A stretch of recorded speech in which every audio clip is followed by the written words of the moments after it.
knowledge will forever govern ignorance, and a people who mean to be their own governors must arm themselves with the power which knowledge gives.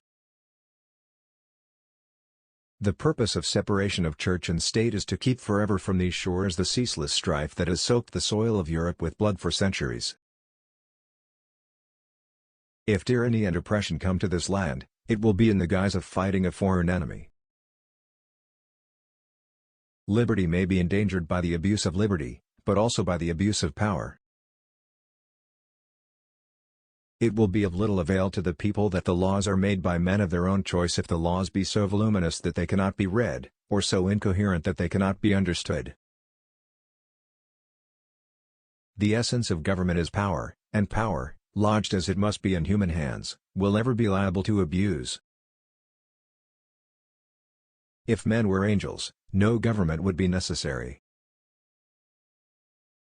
I have no doubt that every new example will succeed, as every past one has done, in showing that religion and government will both exist in greater purity, the less they are mixed together.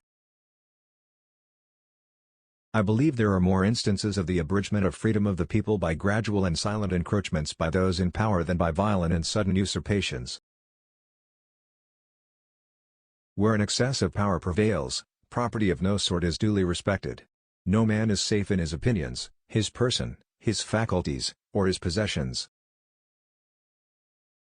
Each generation should be made to bear the burden of its own wars, instead of carrying them on, at the expense of other generations. I have no doubt but that the misery of the lower classes will be found to abate whenever the government assumes a freer aspect and the laws favor a subdivision of property. If we are to take for the criterion of truth the majority of suffrages, they ought to be gotten from those philosophic and patriotic citizens who cultivate their reason. Despotism can only exist in darkness, and there are too many lights now in the political firmament to permit it to remain anywhere, as it has heretofore done, almost everywhere. I entirely concur in the propriety of resorting to the sense in which the Constitution was accepted and ratified by the nation. In that sense alone it is the legitimate Constitution.